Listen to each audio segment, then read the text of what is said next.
Well, welcome back once again to the Withlacoochee River Railroad, and what we're doing today, I want to welcome you to the first installment of the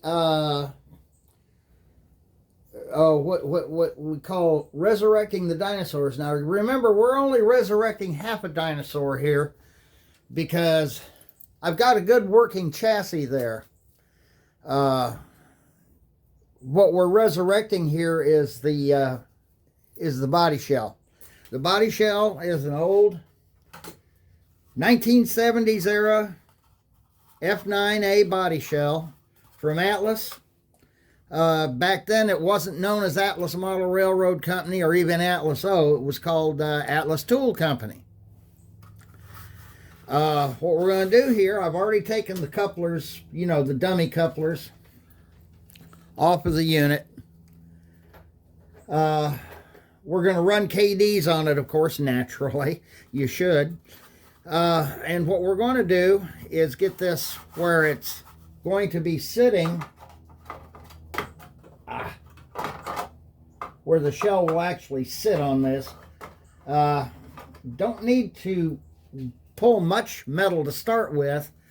We're going to start, though, by cutting off these corners and getting it to where the shell will actually go onto the frame. And I'm already set up here. I've already got my safety glasses on. Remember, if you're doing a project that's similar, it's going to involve cutting metal. Well, hey, you're going to have to, and you got to be careful.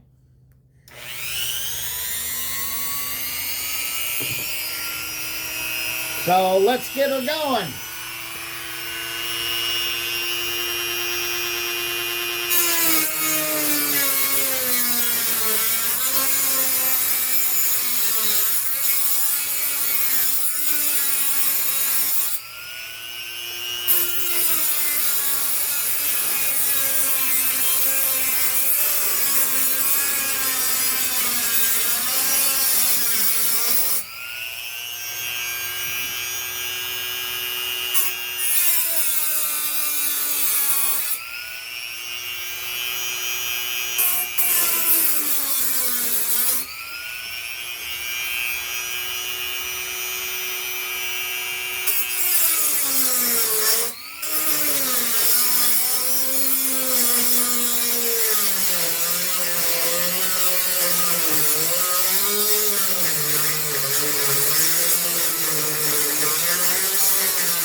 Alrighty, let's take a look here.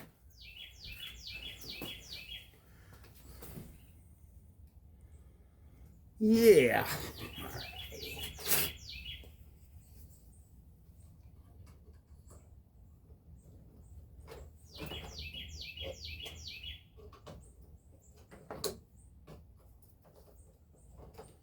Got a little piece there wanting to hang on for dear life.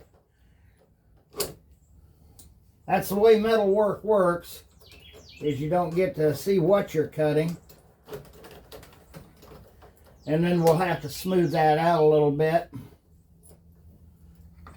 And I may have to get me another cutting disc. Good grief.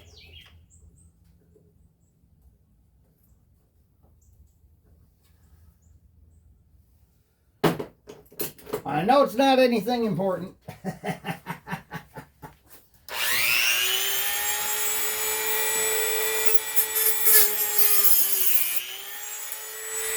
we go.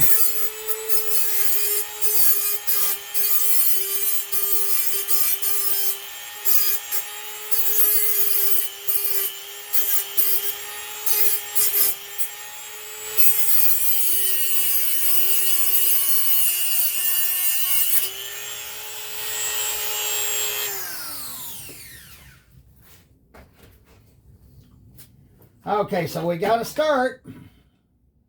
Well, now we got to just do the other side. That's always going to be. Because now you got to turn everything around, do it just the other way, don't you? Okay.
Wow.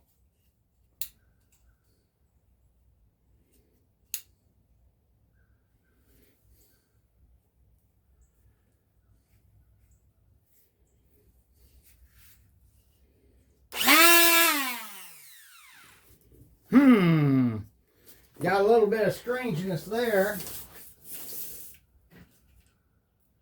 Let's see here.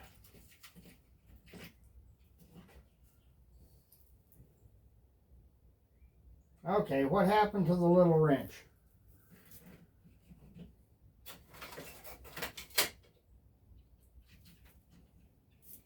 Alrighty.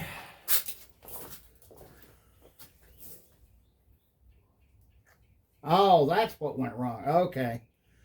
Yeah, I need my little wrench. I didn't get it tight enough, did I? Alright.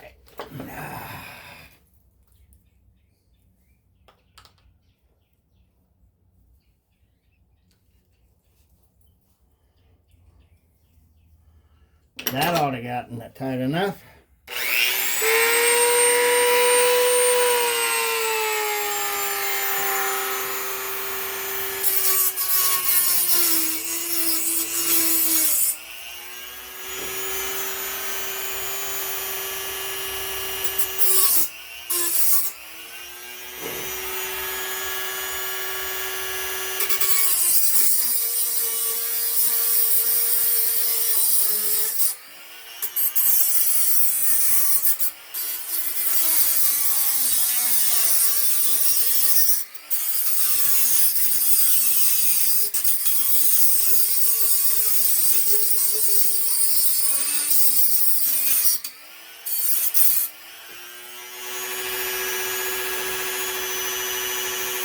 Ow.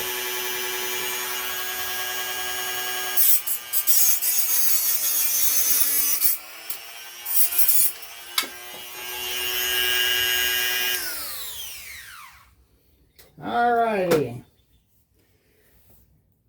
Now we've got the nose cut, and basically that's where the front of the loco, or the front of the engine is going to be. Let's take a quick look and see how well she's going to fit.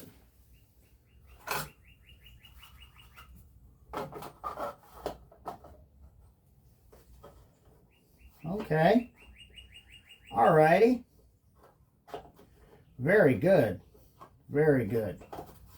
Okay, we need to... All right, the pilot on the shell is going to interfere a little bit here with the operation of the truck. Can't really have that now, can we? But she's began to take shape already, isn't she? Yeah, I'm liking it. I'm liking it a lot. Okay, now we're going to have to... see here. That's going to have to...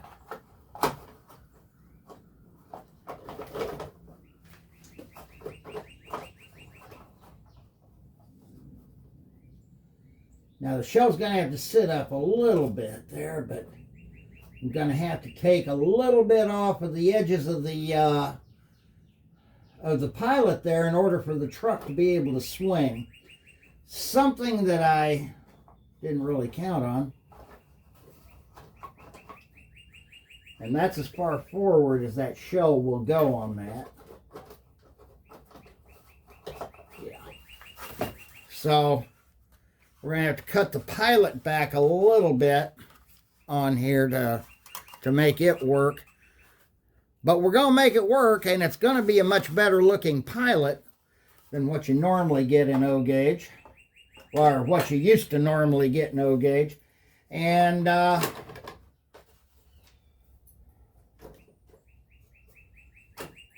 this isn't. This is no longer going to interfere with that.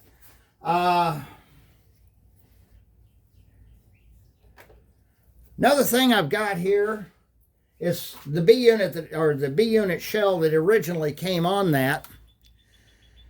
And one of the things you got to admit is the detail on that was just exquisite for what it really was, because it was a cheap locomotive.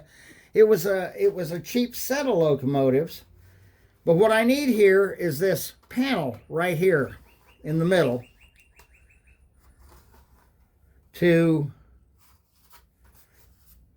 and what I will do is attach these right here, and it's going to serve two purposes. It'll help to hold the shell up, and basically it'll help to hold... I mean, the shell is obviously going to sit too low. So we just need to get that shell up. Of course, if I get that shell a little bit higher, now it's still going to have some interference there, isn't it? Okay. But it'll help at this point to hold the shell up off of the, to where it should be. And then we can figure out, ways of attaching the shell from there. But I want to use these. There might be other parts on here. I mean, look at these screens here.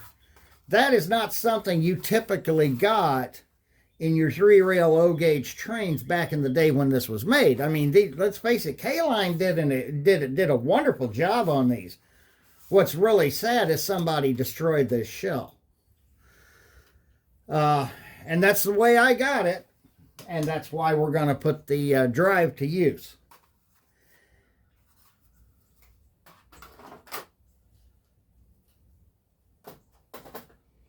And what we'll do is set this up where we've got screw bosses in here, similar to what's in here, but it will be able to actually tie down and attach the shell to the frame. But you got to admit, it's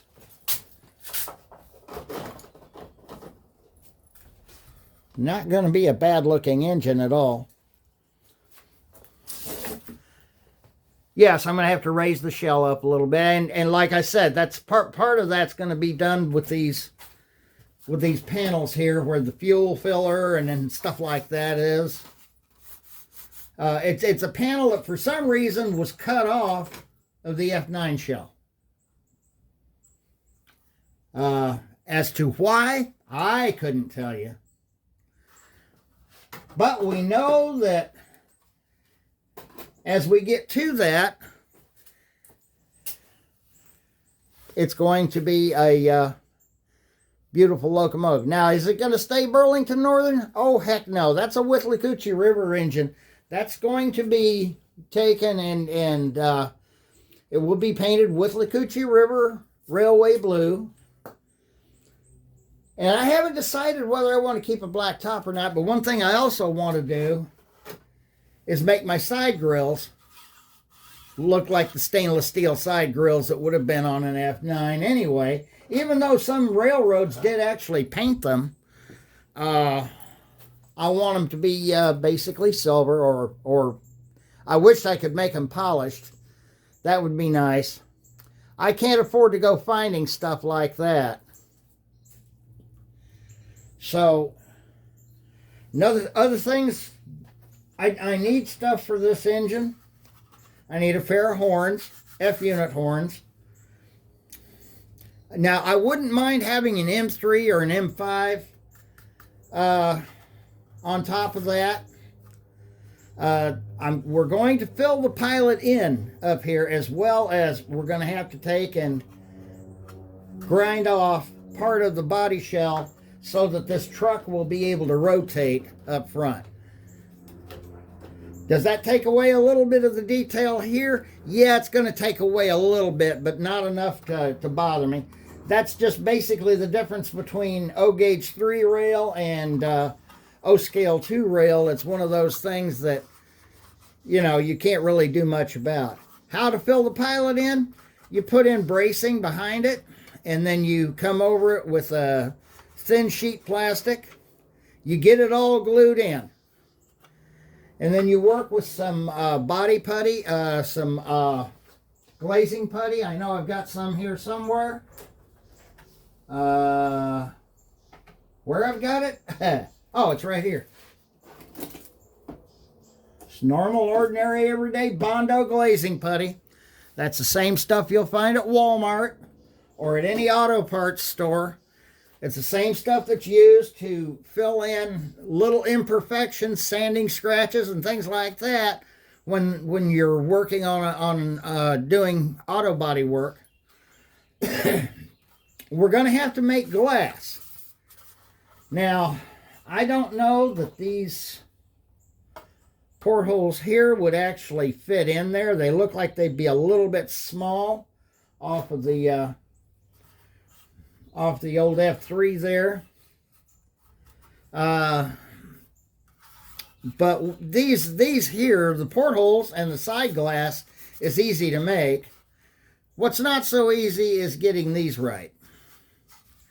Now, I've got plenty of clear material to use, thanks to grocery stores that still continue to use the clear stuff to put, you know, baked goods in and things of that nature. So, but you can see we're on our way now. We finally got started on the F9 project. So I want to thank you for joining me here. And bye, George. Let's run the train that, let's just run a train, shall we? We all love doing this. This is the one thing we love doing, is running a train.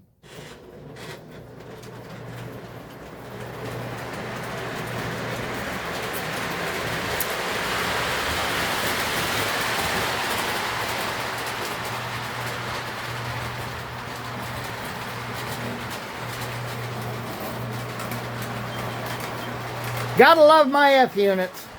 That's the rules. One of these days I'm going to find a Western Pacific caboose to go with that locomotive. Or I'm going to find a Northern Pacific engine to go with my Northern Pacific caboose.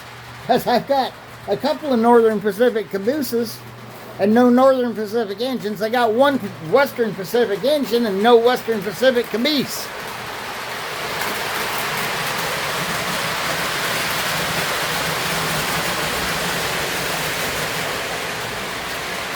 So that's going to do it for this part 1 episode of Resurrecting the Dinosaurs. the F9 project. So until next time, happy railroading.